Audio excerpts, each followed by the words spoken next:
The RV Arclight was about as glamorous as you would expect from a deep-sea survey vessel.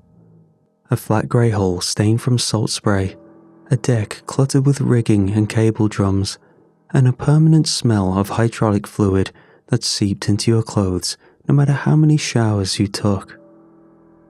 We were out past the continental shelf, hundreds of miles offshore, crawling a forgotten stretch of the abyssal plain. No shipping lanes or geological features marked on the map, just endless, featureless seafloor at 4,000 meters down. My job was simple enough. I was part of a 5-person science crew operating bathymetric sonar sweeps, logging data to the cloud array below the bridge. We flew an ROV twice a day, a heavy steel-framed unit about the size of a golf cart, rigged with high-intensity lights, manipulator arms, and a suite of still and video cameras. Everything was backed up twice, raw feeds dumped into redundant cold storage banks, reviewed nightly over instant coffee and bad jokes. Most days blurred together. We would lower the ROV, follow a tight grid programmed into the system, and then scan every inch of mud and stone for anomalies like burrows, sediment plumes, or lost trawl nets. Anything that broke the monotony of silt and darkness. There was an unofficial contest among the crew. Find something worth naming. It was usually a thermal vent or a shipwreck. Occasionally, someone would discover an unidentified rock formation. If it wasn't on the database and passed the checks, you got to propose the designation. It was a dumb bragging right, but when your world shrank to 40 meters of ship steel and the endless screaming of the sonar pulse, you took what you could get. I remember the day it started, because it had been a bad morning for the ROV team. The winch system had glitched during recovery and nearly dumped $2 million of hardware into the deep. We were tense and distracted. Still, protocol said to keep the scans running while repairs were underway. The bathymetric sweep came in slow, layering soft outlines across the workstation monitors. Rows and rows of nothing. Until Sam, our sonar tech, leaned forward and frowned. "Hey, you seeing this?" He piped the signal to the main screen. There, against the background noise of the plane, were clusters of depressions. Hexagonal, about 3 meters across each, shallow but precise. At first, we thought it was sensor noise, maybe a misfire from the multi-beam array, but the pattern was too clean. They repeated with eerie regularity, spaced at near-perfect intervals, stretching outward for what looked like miles. No obvious elevation changes, no ridges or venting nearby, just those shapes punched into the seabed with surgical precision. Sam ran a calibration check, while the rest of us crowded around. The readings came back normal. The array was working fine. "Could be polygonal cracking," Lucas offered. He was a junior geologist fresh out of postdoc. You know, desiccation features from sediment drying back in the Pleistocene. "No way," said Marla, our ROV pilot, shaking her head. "Not this uniform, and not down here. Too deep, too much pressure." We logged it like any other anomaly. File stamped, coordinates noted.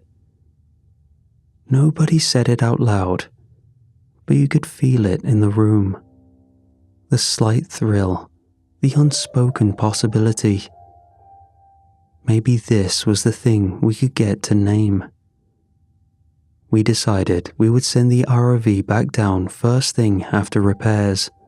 Take a closer look, maybe bring back a sample if the manipulator arms could manage it. Later that night, Lying in my bunk with the ship's soft creaking all around me, I kept replaying the sonar image in my mind. Those perfect hexagons stretching into the dark. Waiting. By noon the next day, the ROV was repaired and pressure tested. No major damage, just a fried relay and the tether winch that the engineers swapped out with a spare from the parts locker. Marla ran the pre-dive checklist twice, cross-referencing with the topside crew. Thrusters green, cameras clean, manipulators responsive. The fiber optic tether hissed through the winch as we lowered the ROV down through the ghostly blue haze of the upper ocean. I sat behind the monitor array in the control van, sipping bitter coffee while the depth counter ticked upward. 500 meters, 1,000, 2,000. By 3,800 meters, the sunlight was gone. Only the faint scatter of bioluminescent creatures spun past the camera, looking for all the world like disembodied stars. At 4,127 meters, the ROV's altitude warning chimed. The bottom was close. Coming up on the target grid, Marla announced, hands steady on the joystick. She feathered the vertical thrusters, easing the ROV down with practiced grace. Twin LED arrays flared to life, pushing a stark, directional beam across the dark sea floor. The feed resolved slowly. Fine sediment kicked up in lazy clouds as the ROV's skids brushed the bottom. When it cleared, the formations came into view. I leaned forward unconsciously. They were even more precise than the sonar had suggested. Wide hexagonal trenches, each one about 2 meters, were carved into the substrate with impossible symmetry. The edges were sharp and clean, not slumped or rounded as expected from erosion. They were arranged in a pattern too regular for any known natural process. Between some of the hexagons rose thin spires no more than 1 meter high. They were narrow, almost needle-like, tapering to sharp points. The floodlights revealed the surface was not natural stone at all. It absorbed the light strangely, reflecting only a dull sheen. Material composition? I asked. Lucas checked the spectrometer readout. Low reflectivity, looks basaltic at first glance, but the density's wrong. No magnetic signature either. Could be synthetic. Synthetic. That made my stomach tighten. There should not be anything synthetic 4 kilometers below the surface. Marla maneuvered carefully over the field, the manipulator arms tucked in close to avoid disturbing the formations. No visible life, Sam noted from behind me. He was monitoring the low-light auxiliary cameras, too deep for anything beyond extremophiles, maybe some amphipods or microbiomats. There was something strange about the water chemistry too. The conductivity probe picked up faint electromagnetic readings, tiny surges barely above background noise, but steady. Could be geothermal, Lucas offered, but he did not sound convinced. I kept my eyes glued to the forward-facing cameras as we moved deeper into the cluster. Every trench, every spire was placed with mechanical precision. No collapse, no drift. It was as if the entire field had been set out according to a blueprint we could not see. At the edge of one of the frames, something shifted. A blur, low to the ground. I jerked upright, heart stammering. Marla, pan right. She nudged the stick, swinging the ROV around. Nothing, just sediment curling in the beams. Probably a fish, Sam said, but he sounded uncertain. There were some species of snailfish, rat tails, and amphipods that could survive at this depth, but nothing that would move with that kind of speed. Another movement, this time at the far periphery of the overhead camera, a flicker too fast to focus on. Could be debris stirred up by the thrusters, Marla offered. She was trying to stay calm, professional, but her voice was tight in her headset. We logged the coordinates of the anomalies and swept the immediate area for more readings. Nothing consistent, just those endless trenches, the eerie towers, and the faint sense of something just beyond the reach of our lights. By the time we winched the ROV back to the surface, my nerves were humming under my skin. I sat in the dry lab the next morning, staring at the overnight scans until my coffee went cold in my hand. The multi-beam bathymetric data had finished rendering, stacking into shimmering blue topography grids on the analysis monitors. I pulled 3 sweeps, baseline, 12 hours later, and 24, and layered them together to check for any seafloor changes. At first, it looked clean. Identical patterns, no collapses, no disturbances.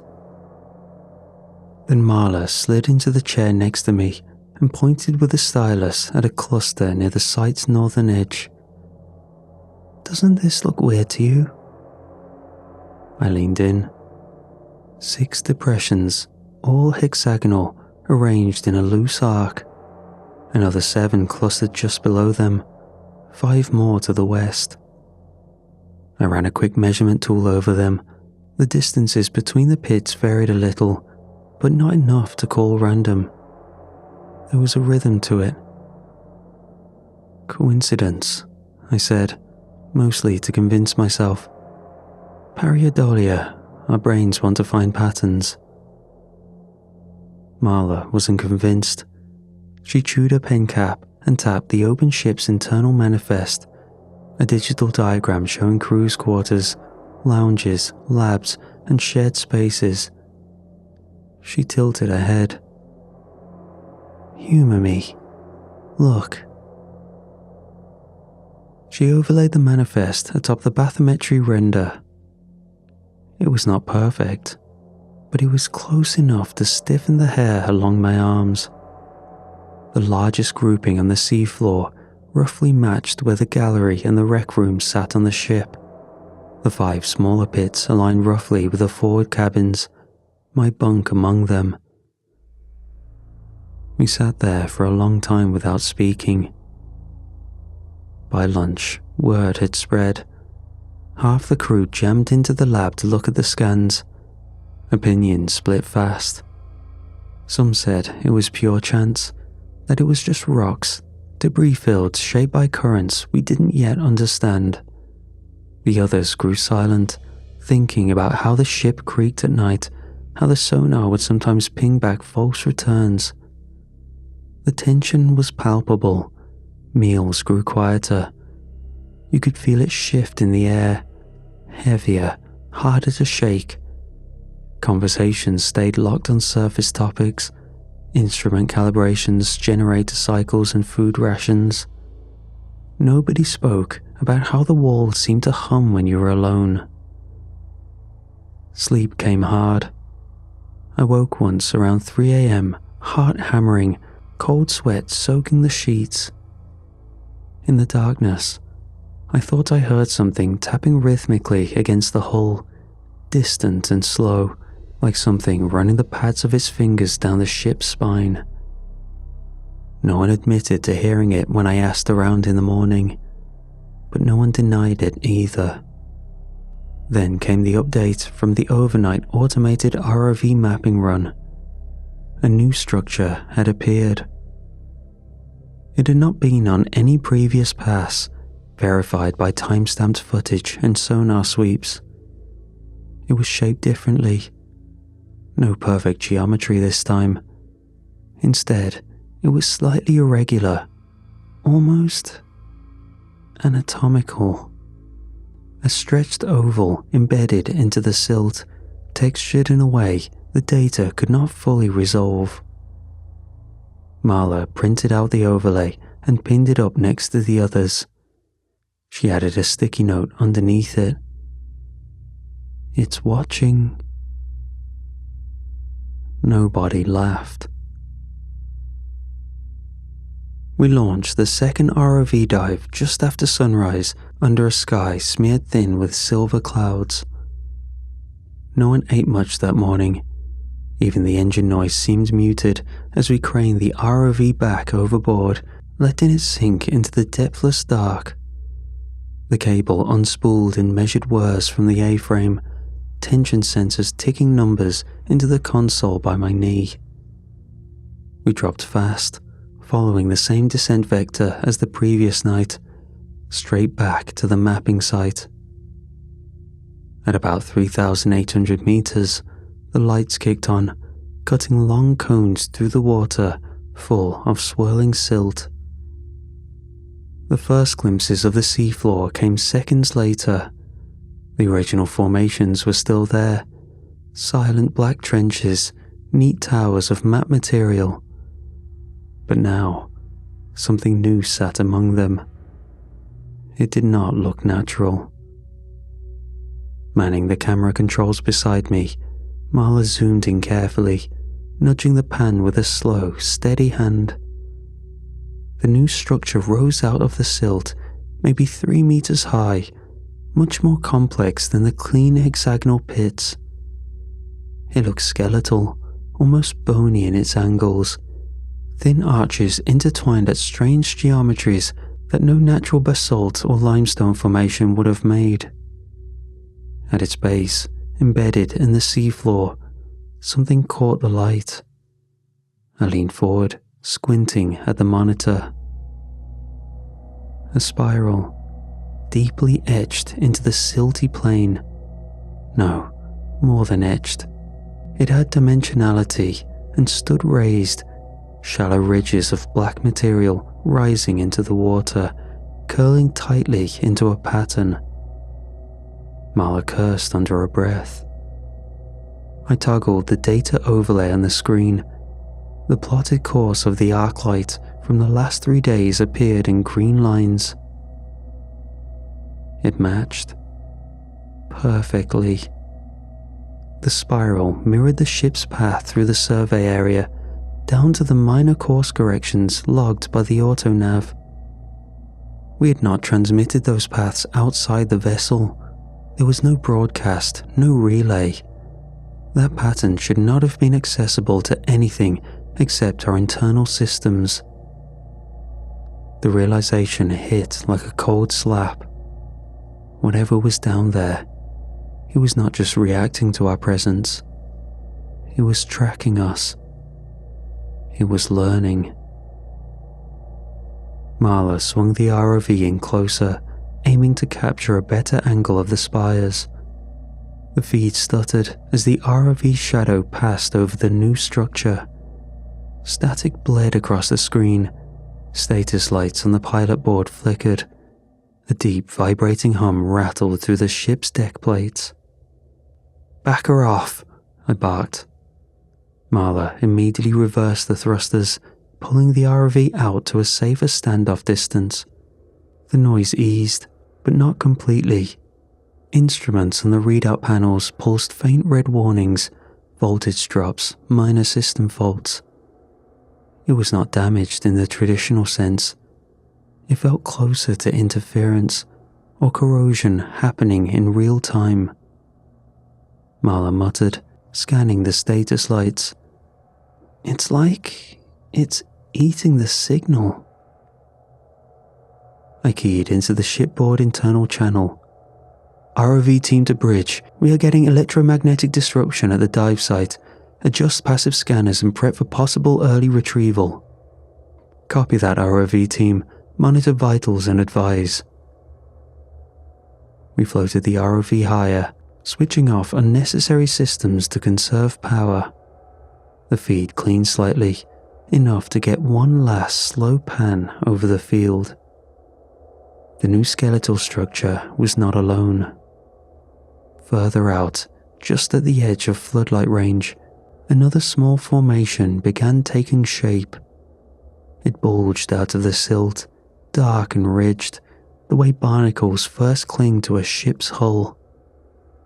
I logged the timestamp, noted its coordinates, requested retrieval.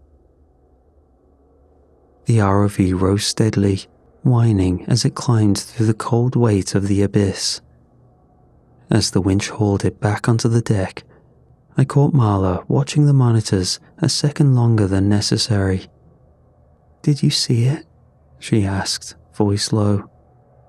"See what?" She hesitated, then shook her head. "Never mind." But the look in her eyes told me she had seen something move.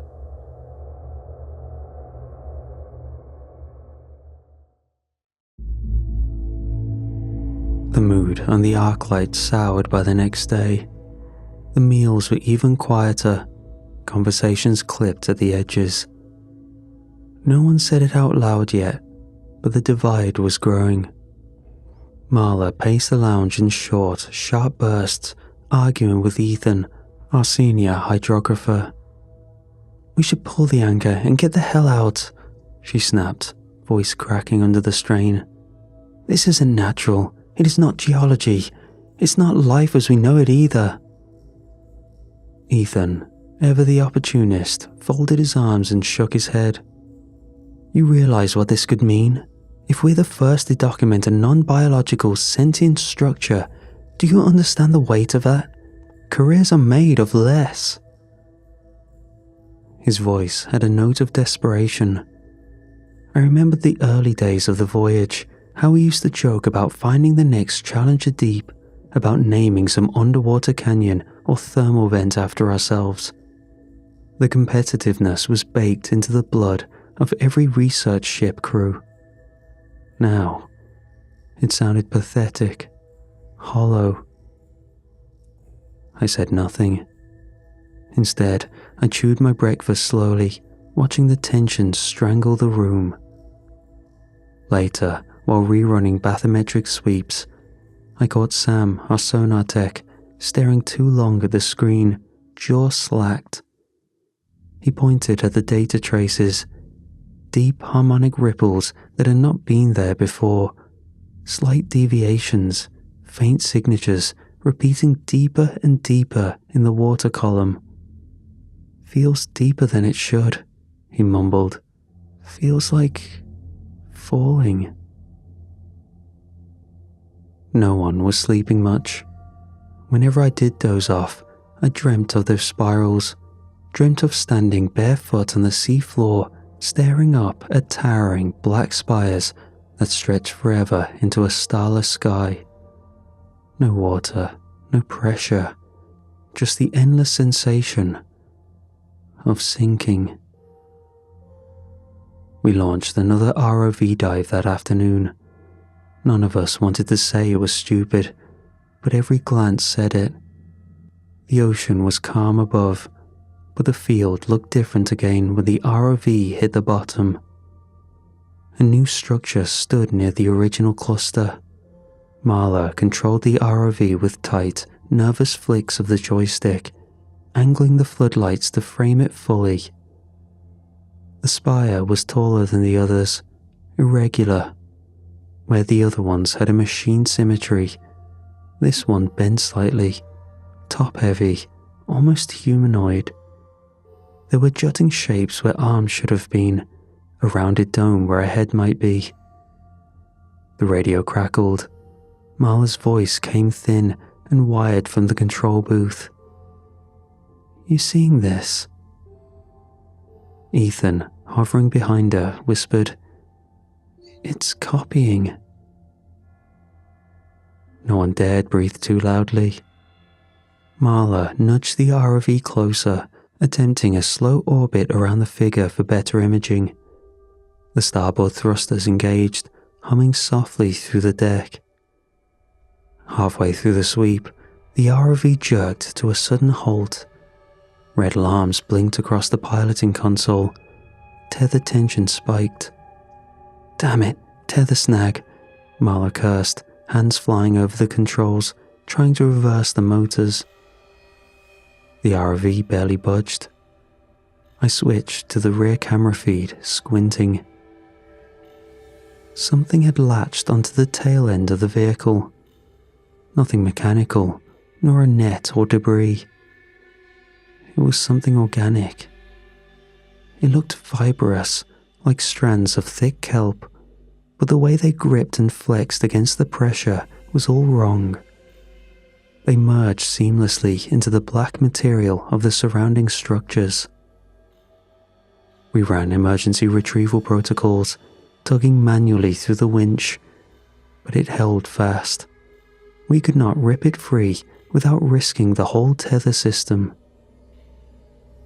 There was no real choice left. The ROV was stuck hard, tether tension redlining, and we could not afford to abandon it. Not just because of the equipment cost, though that was astronomical, but because it was our eyes, our only clean set of them down there where no human belonged. The problem was, we had no backup unit. There was only one other way. The Arclight carried a single, two-person submersible in case of emergency retrievals or close proximity geological surveys. The Seeker, a sphere-shaped titanium pod bolted with manipulator arms and a single narrow viewing slit. It had been loaded on board almost as an afterthought, a nod to redundancy in the paperwork, but nobody had touched it beyond maintenance checks since the voyage began. Only Ben, our junior pilot and maintenance tech, was rated to operate it. He volunteered without question. "I can get it loose," he said, tapping the side of the sub's hull. "Get close, use the starboard arm to pry it free." Marla was pale but nodded. Ethan and I ran rapid systems checks on the Seeker's life support, ballast controls, and thruster calibration. No time for real redundancy checks. If the field was shifting daily, we had no idea what the ROV might record, or what it might provoke if left attached too long. We sealed Ben into the sub, gave him a thumbs up behind the thick viewport glass, the white lights from the hangar floor flashing across his face. The winch lowered the Seeker slowly into the churning black until it disappeared under the surface, leaving only the faint crackle of the tether comms line trailing back up to us. Descent took nearly an hour. From the command deck, we monitored his telemetry. The Seeker's onboard sonar pulsed dutifully, slow pings rebounding off the abyssal plane. At 4,100 meters, he hit the bottom. Marla switched the external floodlights on. The screen filled with particulate haze, like slow snow drifting through eternal darkness. Shapes loomed through the gloom. First the old structures, spires rising like broken teeth, matte and ancient. And then the new one, the irregular figure spire, the one that bent at the shoulders, arms askew. Ben approached cautiously, thrusters whispering in minute bursts, keeping him neutrally buoyant a meter off the sea floor. He swung the Seeker around the tangled ROV. The manipulator arms were used to probe the fibrous strands wrapping the equipment. On the video feed, it looked almost fungal. A slick membrane had sprouted over the ROV chassis, pulsing faintly. Ben grunted over the comms. "Feels soft, almost like tissue." None of us spoke. The sub lurched, telemetry spiked, depth indicators ticking down in jerky fits. "Something's pulling," Ben's voice broke through, raw and panicked. We saw it on the monitor. The Seeker was sinking, not falling freely, but being dragged downward. The ballast control flashed critical, thrusters screaming against an unseen force. "Blow tanks!" Ethan shouted into the comms. But it was useless. Ben was already trying. No response. The final seconds of the feed were a blur. The Seeker's exterior light swept the seafloor, illuminating the figure spire again. But closer now.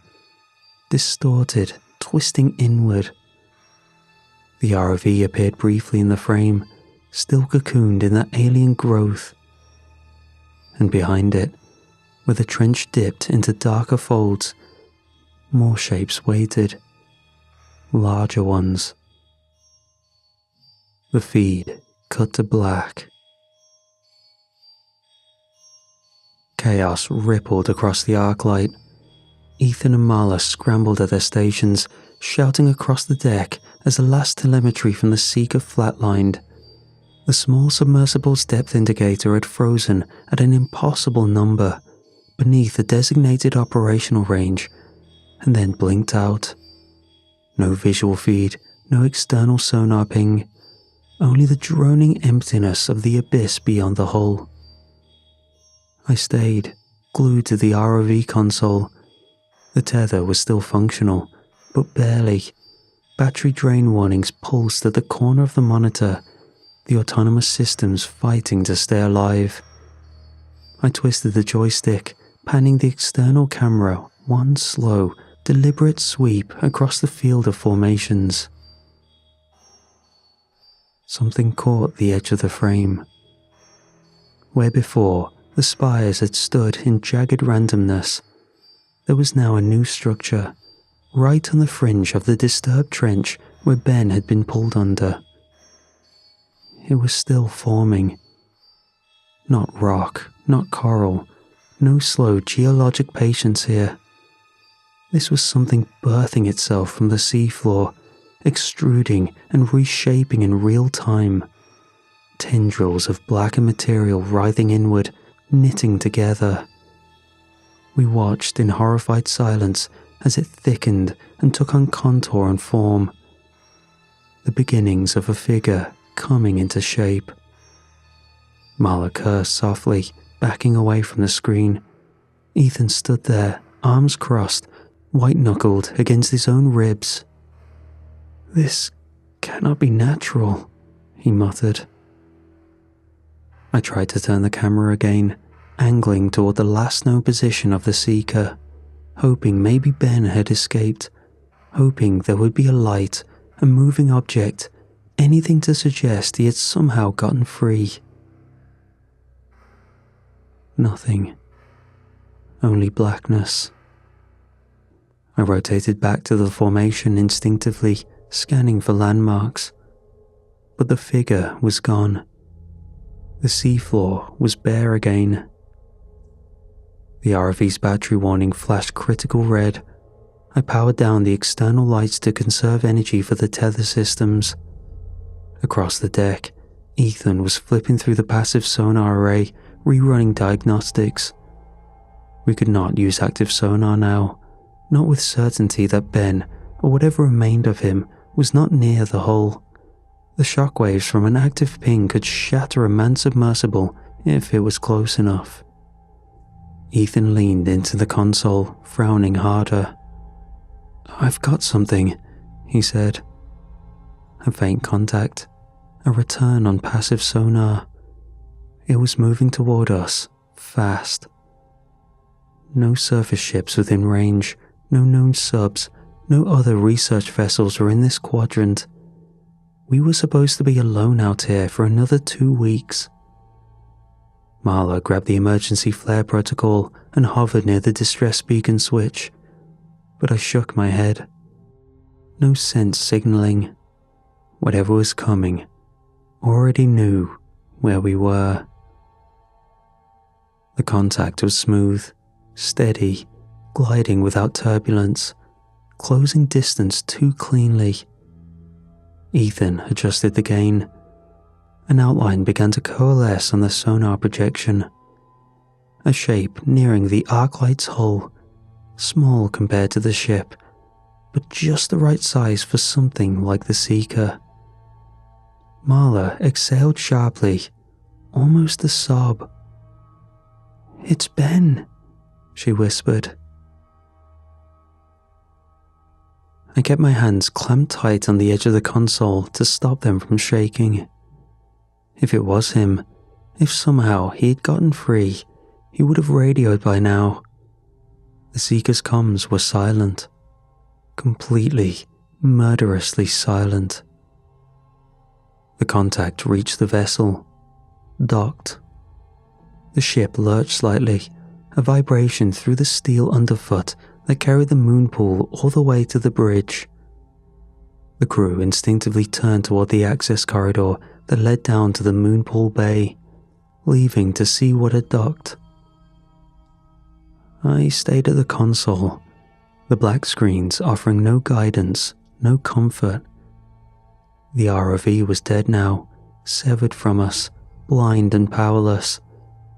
Only the sonar lingered behind, an occasional soft ping from Ethan's station, trying to resolve an image that would not come.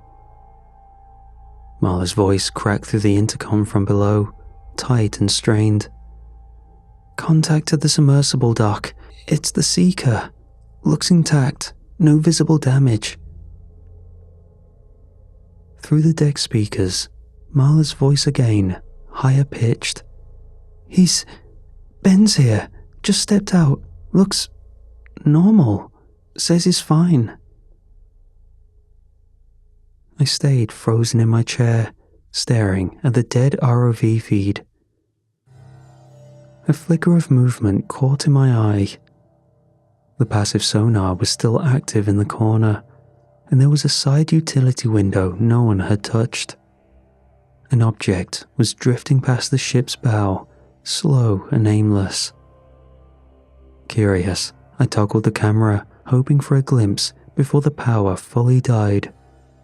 Static and distortion bloomed, but one shape pushed through. A body. Bloated, skin pale and sloughing away under the crushing pressure of depth. His uniform was torn and trailing in the water, but there was no mistaking the orange patch stitched to the chest. The color used for juniors. A chill went through my veins so fast it left me dizzy. I stood hard enough that my chair clattered to the floor. No. Ben was still on the seafloor, which meant whatever had just climbed aboard was not him. I sprinted across the deck, shoving past the storage cart, nearly losing my footing on the grating floor. Halfway to the hatch leading down to the docking level, I grabbed the first heavy object I saw. A rusted steel emergency pry bar, long and pitted from years of salt exposure. It weighed heavy in my hand. I barely registered it. My boots hammered down the stairwell. Below, I could hear laughter, shouts, the casual tones of a reunion. I rounded the corner into the docking bay, my heart trying to climb out of my chest. Ben, or what wore Ben's face, stood surrounded by Marla and Ethan. They were patting him on the back, half laughing, half crying, disbelief and joy muddling into one chaotic scene. They turned at the sound of my footsteps, saw me coming in fast, pry bar raised. I screamed without words, a roar that tore out in my throat. Ben turned, confusion flickering across his face. Marla shouted my name. Ethan moved to intercept. I barreled through both, shouldering them aside with every ounce of terror and momentum I could summon. The first blow caught Ben square in the side of the head. He staggered, a hand going up defensively, mouth opening in a protest that sounded wrong. The cadence too clean, the tone pitched half step too high, the consonants dragging unnaturally for someone with blunt head trauma. I did not stop. Another blow and another. Ethan tried to pull me back. I wrenched free. Ben collapsed to his knees, hands trembling, mouth working in a silent, broken mimicry of human distress. I raised the pry bar one final time and brought it down across the top of its skull with every fibre of strength I had left. The head cracked open. The sound of liquid bursting across the floor silenced the room. Ethan stumbled back, hand clamped over his mouth. Marla simply froze, eyes wide, making a keening sound low in her throat. They no longer fought me on my decision after seeing what spilled out. From what looked like Ben, a gush of thick, briny water exploded across the deck plating, puddling across the decking. Strands of green filament, slick and twitching, spooled out of the ruin of its head, writhing weakly against the metal before falling still. The air filled with the sharp, stinging reek of deep salt and rot. The thing twitched once more, then stilled. Silence. Only the low, steady drip of salt water from its body remained. I dropped the pry bar. In the aftermath, none of us moved for a long, long time. In silent agreement, we pushed whatever looked like Ben off the ship, wearing multiple layers of protective gear. We cut the line to the ROV. The considerable loss was much more palatable after seeing the consequences from below. We called it, ended the mission, and returned home. All reports were wiped, and Ben was documented as missing at sea. We corroborated a story about his reckless behavior and repeated it enough until it was believed.